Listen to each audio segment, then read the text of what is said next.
மார்க்கெட்ல daily fluctuations, breaking news, panic selling எல்லாமே ஒரு கெயாஸ் மாதிரி தான். ஆனால் நீங்கள் காமாகவும் கான்ஃபிடென்ட்டாகவும் வெல்த் பில்ட் பண்ணலாம். எப்படி? ஏன்னா அதுக்கு ஒரு சிம்பிள் ஸ்ட்ராட்டஜி இருக்குது இந்த கெயாஸில் கட் த்ரூ பண்ணுறதுக்கு.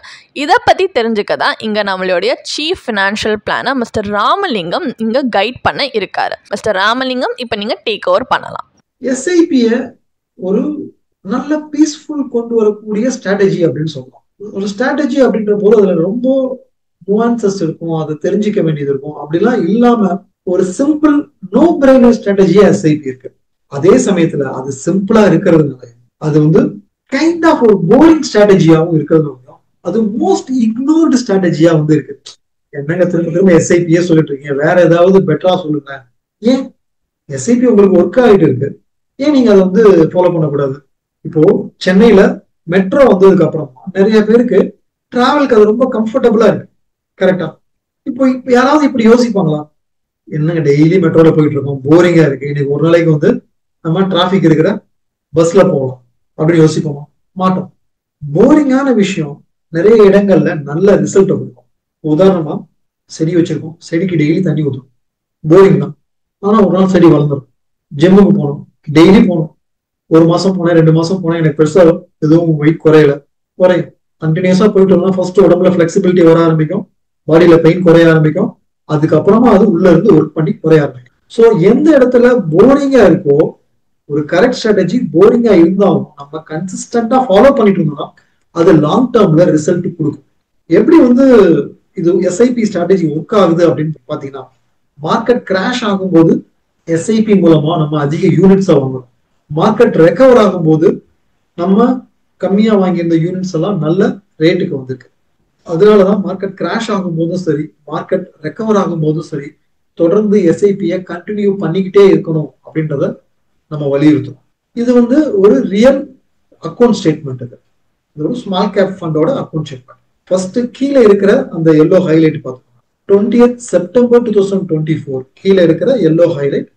அதுல பாத்தீங்கன்னா எஸ்ஐபி 25,000 ரூபாய்க்கு போயிட்டு இருக்கு.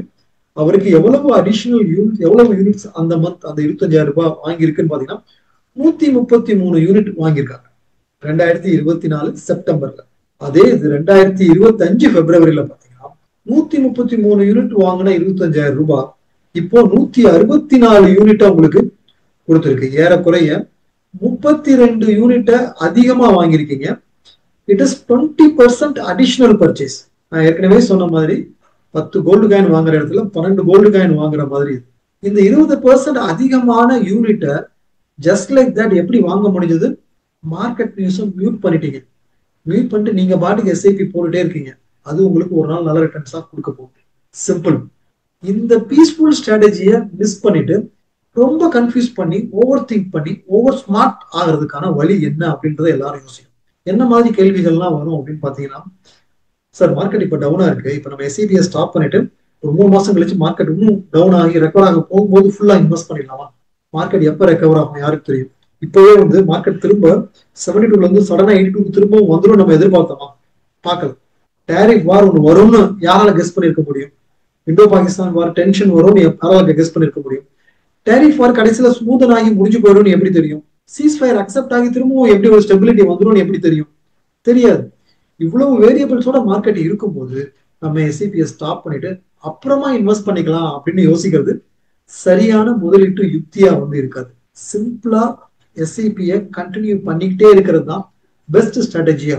இன்னும் சில பேர் கேட்பாங்க, சார் மந்தோட பிகினிங்ல எஸ்ஐபி போடுறதை விட, ஏன்னா எல்லாருக்கும் அப்பதான் சேலரி வருது, எல்லாரும் அப்பதான் எஸ்ஐபி போடுறாங்க, அதுக்கு பதிலாக மாச கடைசியில 25ஆம் தேதி போட்டா எப்படி இருக்கும்? அந்த டைம்ல இன்வெஸ்ட்மெண்ட்ஸ் கம்மியா இருக்கும், அப்ப நம்மளோடது போச்சுன்னா என்ஐவி குறையா இருக்கும்ல.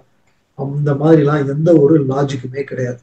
நம்ம இதுல எஸ்ஐபியை எந்த டேட்ல போடுறோம், என்ன கிழமையில போடுறோம் அப்படின்றத விட எஸ்ஐபி தொடர்ந்து போட்டுட்டு இருக்கோம் அப்படின்றதுதான் அங்க முக்கியம். இங்க எஸ்ஐபியை பொறுத்த வரைக்கும் கன்சிஸ்டண்டா கமிட்டடா நம்ம பண்ணிட்டு இருக்கிறோமா, அதை மட்டும்தான் நம்ம பார்க்கணும். அதை பார்த்துட்டோம்னா போதும், நம்ம ரிசல்ட் ஆட்டோமேட்டிக்கா கிடைக்கும். நான் முதல்ல சொன்ன எக்ஸாம்பிள் மாதிரி 1000 rupees for 30 years has become 2 crores. என்ன தாரக மந்திரம்? என்ன? ரொம்ப சிம்பிள். தொடர்ந்து இன்வெஸ்ட் பண்ணிக்கிட்டே இருக்கணும். எந்த அப்ஸ் அண்ட் டவுன்ஸ் மார்க்கெட் நாய்ஸ்க்கும் நம்ம பலி ஆகிடக்கூடாது. சிம்பிள். ஸோ நம்ம கோல்டுல ரேட் குறைஞ்சது, இல்ல ஏதாவது ஒரு கடையில வந்து செய்கூலி சேதாரம் கிடையாது, இல்ல கிராமுக்கு இவ்வளவு % தள்ளுபடி அப்படின்னு சொன்னா உடனே ஓடி போய் நம்ம கோல்ட வாங்குறோம். அதே மாதிரி ஸ்டாக்ஸ் ரேட் குறையும் போது அதை ஒரு சேலா பார்க்கணும், அதை ஒரு டிஸ்கவுண்டா பார்க்கணும். அப்ப நம்ம போய் வந்து அதை வாங்குறதுக்கான ஆப்பர்ச்சுனிட்டியா நம்ம வந்து பார்க்கணும்.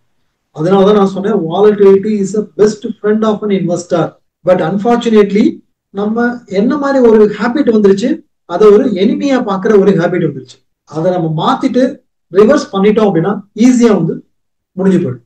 நிறைய பேர் என்ன கேட்கறாங்க அப்படின்னு பாத்தீங்கன்னா, சார் இந்த குரோர்பதி இன்வெஸ்டர்ஸ் இருக்காங்க, இந்த வெல்தி இன்வெஸ்டர்ஸ் இருக்காங்க, அவங்களாம் என்ன மாதிரி ஸ்ட்ராட்டஜி ஃபாலோ பண்றாங்க அப்படின்ற கொஸ்டின் கேட்கறாங்க.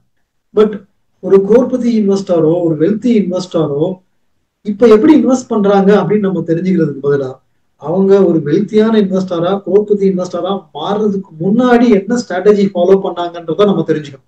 என்ன ஸ்ட்ராட்டஜி அவங்கள வெல்த்தியாவும் குரோர்பதியாவும் மாத்திச்சுன்றத நம்ம தெரிஞ்சுக்கணும். அது இந்த மாதிரியான சிம்பிள் ஸ்ட்ராட்டஜி தான். எஸ்ஐபி பிளஸ் மார்க்கெட் டவுனா இருக்கும்போது கையில கேஷ் இருந்தா அடிஷனலா இன்வெஸ்ட் பண்றது, ஸ்பெண்டிங்கை குறைச்சிக்கிறது, சேவிங்ஸை இன்க்ரீஸ் பண்றது, ரிஸ்க் பிரீமியம் ஸ்கீம்ஸான ஈக்விட்டி மியூச்சுவல் ஃபண்ட்ஸ் ஸ்டாக்ஸ்ல இன்வெஸ்ட் பண்றது, எஸ்ஐபி மெத்தட்ல இன்வெஸ்ட் பண்றது, மார்க்கெட் டவுன் ஆகும்போது தொடர்ந்து இன்வெஸ்ட் பண்றது, முடிஞ்சா கூடுதலா இன்வெஸ்ட் பண்றது. Detailed ஆன்சருக்காக thank you. அண்ட் உங்களுக்கு இந்த வீடியோவில் டிஸ்கஸ் பண்ணதை பற்றி ஏதாவது டவுட்ஸ் இருக்குது, இல்லை வேறு ஏதாவது ஃபினான்ஷியல் இல்லை இன்வெஸ்ட்மெண்ட் டிசிஷன் பற்றி உங்களுக்கு டவுட்ஸ் இருக்குது, ஒரு ப்ரொஃபஷனல் கைடன்ஸ் இருந்தால் நல்லாயிருக்கும் அப்படின்னு யோசிக்கிறீங்கன்னா கண்டிப்பாக எங்கள் ஃபினான்ஷியல் எக்ஸ்பர்ட்ஸோட ஒரு அப்பாயின்மெண்ட் புக் பண்ணுறதுக்கு ஹெசிடேட் பண்ணாதீங்க. ஸோ அந்த அப்பாயின்மெண்ட் புக் பண்ணுறதுக்கான லிங்க் வந்து டிஸ்கிரிப்ஷனில் கொடுத்துருக்கோம். அண்ட் இன்னும் உங்களுக்கு ஃபர்தராக ஃபினான்ஸ் அண்ட் இன்வெஸ்ட்மெண்ட் பற்றி தெரிஞ்சுக்கணுன்னா we recommend you to attend our live webinar. So இந்த வெபினாரோட லிங்க் பார்த்தீங்கன்னா டிஸ்கிரிப்ஷனில் கொடுத்துருக்கோம். அண்ட் இந்த webinar absolutely free to attend. So இந்த வீடியோ பிடிச்சிருந்துச்சுன்னா கண்டிப்பாக லைக் பண்ணுங்கள். அண்ட் எங்கள் சேனலுக்கு நீங்கள் நியூ அப்படின்னா கண்டிப்பாக சப்ஸ்கிரைப் பண்ணிக்கோங்க. ஸோ தேங்க்ஸ் ஃபார் வாட்சிங்.